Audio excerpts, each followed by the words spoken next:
Isipin mo ito, may hawak kang isang maliit na barya na higit 150 years ang kanyang edad. Isang coin na umiikot na sa mundo bago pa magkaroon ng kuryente sa maraming lugar. Bago pa naging ganap na bansa ang Pilipinas at noong tayo ay nasa ilalim pa ng kolonyal na kapangyarihan ng Espanya. Ngayon ang tanong, sulit ba ang halagang 450 pesos para sa ganitong klasing coin? O isa lang ba itong ordinaryong lumang barya na pinalaki lamang ang kanyang presyo? Kasi binebenta po rito ng nagmamay-ari sa ganitong barya dito kay Carousel sa halagang 450 pesos ang kanyang 1870 First Spanish Republic 2 centimos old coin na copper. Yan, sa bidong ito ay papaliwanag po natin ng masinsinan at malinaw kung ano ang coin na ito, bakit ito mahalaga sa kasaysayan, at ano ang koneksyon nito sa Pilipinas at kung tama nga ba ang presyong 450 pesos base sa tunay na market value at condition nito. Kaya kung ikaw po ay isang kolektor, history enthusiast o simpleng curious lamang, siguraduhin mong panuorin mo hanggang sa dulo ang video na ito dahil baka magbago ang pananaw mo tungkol po sa maliliit pero makapangyarihang piraso ng ating kasaysayan. Ano ba talaga ang Spanish 2 gramos coin na ito? Ang coin na ito na pinag-uusapan po natin ay kilala bilang Spanish 2 gramos bronze coin. Ayan. Ito po ay ang ibig pong sabihin ng 2 gramos ay 2 gramo na hindi lang pangalan kundi aktwal na bigat ng coin. Ito po ay ginawa noong panahon ng provisional government ng Spain matapos mapatalsik si Queen Isabella II noong 1868. Sa madaling salita, ang coin na ito ay produkto ng isang transitional period sa kasaysayan ng Espanya. Isang panahong puno ng political instability, pagbabago ng pamahalaan at paghahanap ng bagong identidad ng bansa. Hindi po ito basta decorative coin lamang. Isa itong legal tender noon, ginagamit sa araw-araw na transaksyon ng karaniwang mamamayan.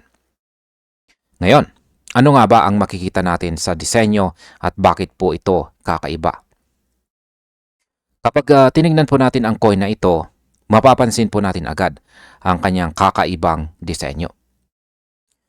Dito po sa kanyang side na ito, makikita po si Hispania. Isa po siyang personification ng Spain.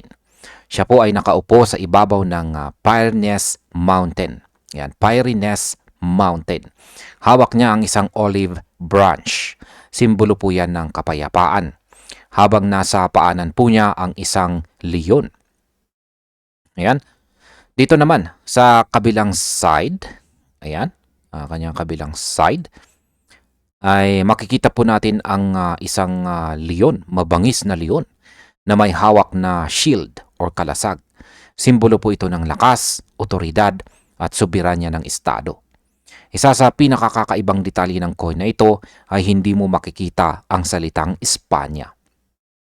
Salip ang nakaukit ay 2 gramos. Ipinapakita po nito na mas binibigyang diin ng gobyerno noon ang weight-based value kaysa sa national branding. Isang bagay na bihira po sa Spanish coinage. Ngayon, paano po ito konektado sa kasaysayan ng Pilipinas? Dito po naging mas interesting ang usapan. Noong ginawa ang coin na ito, ang Pilipinas ay isa pa ring kolonya ng Spain. Bagamat hindi opisyal na ginamit ang 2 gramos coin sa sirkulasyon ng Pilipinas, ang mga ganitong coin ay madalas makarating sa bansa sa pamamagitan po ng mga Spanish officials, mariners at saka sailors, trade routes sa pagitan po ng Spain, Mexico at Asia, at mga kolektor at praile. Sa mga panahong iyon, lagana po ang halo-halong foreign coins dito sa Pilipinas, lalo na sa mga port areas gaya po ng Manila, Cebu at saka Iloilo. Maraming Pilipino noon ang hindi gumagamit ng iisang currency lamang, kundi iba't ibang silver at saka bronze coins na galing Europe at saka Latin America. Ibig sabihin may mga 2 gramos coins na aktual na nakarating at nahawakan ng mga Pilipino noong panahon ng kolonyalismo, kahit hindi opisyal na pera. Ngayon ay magkano ba talaga ang tunay na market value ng lumang barya na ito? Yan, ang 450 pesos. Balikan po natin yung kanyang pricing ng seller dito. Ang 450 pesos ay katumbas po yan ng humigit kumulang 8 US dollar. Base po sa global coin market at saka auction history, ang breakdown po ay ganito. Meron po tayong tinatawag na low grade or heavily circulated. Yan po ay nagkakahalaga ng mga 1 to 3 dollars. Karaniwan, sobrang nipis ang detalinan ng mga ito. Meron din tayong, yung sumusunod dito ay yung tinatawag na average condition.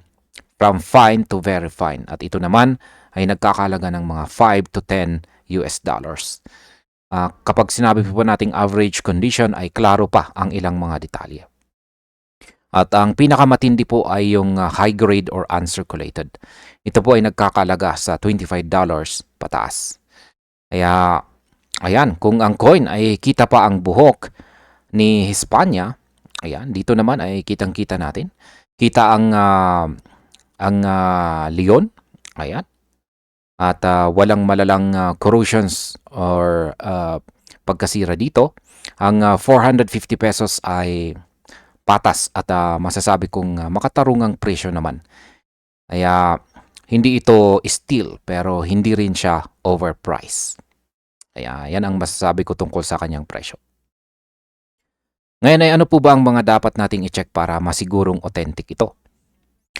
Yan, bago po tayo bumili o kung hawak po natin ang ganitong lumang barya, malagang i-check po natin. Ang una ay ang kanyang weight or timbang. Dapat eksaktong meron siyang timbang na mga 2 grams. Yan, 2 grams. Ang diameter po nito ay nasa 20 mm at ang kanyang composition ay bronze. 95% copper po siya. Yung kanyang stars, yan, or between ay malapit po sa kanyang date. May maliliit na 6-pointed stars na minsan ay may numerong nakaukit dito. Ang mga numerong ito ay tumutukoy po sa actual year of minting. Hindi lang ang kanyang base year na nakaprint. Kung may malaking deviation sa bigat o sukat, maaring replica or altered coin ito. Ngayon, bakit po ba mahalaga ito sa isang kolektor kahit hindi po ito rare? Hindi lahat ng mahalagang coin ay kailangang maging rare. Ang 2 gramos ay mahalaga dahil ito po ay galing sa political transition period, may malinaw na historical narrative, may indirect connection sa Philippine colonial history at abot kaya para sa mga beginner collectors. Kaya ito ay perfect example ng coin na may kwento, hindi lang halaga. Ngayon, ang aking masasabi po tungkol dito ay ang Spanish 2 gramos coin ay isa po itong solid historical piece. Hindi man na jackpot level rarity pero may malinaw na cultural at saka historical value. Kaya kung ikaw ay nagsisimula pa lamang na mag-collect, mahilig sa Spanish era history, gusto ng meaningful na coin sa abot kayang presyo, masasabi kong sulit naman ang 450 pesos na presyo dito, lalo na kung medyo maayos po ang kondisyon. At ito po ay paalala na minsan ang tunay na halaga ng coin ay hindi lang nasa presyo, nasa kasaysayang dala nito. At ayan, marami pong salamat sa panonood. At i-check na rin po ninyo or panoorin na rin po ninyo yung mga suggested or recommended videos natin dito.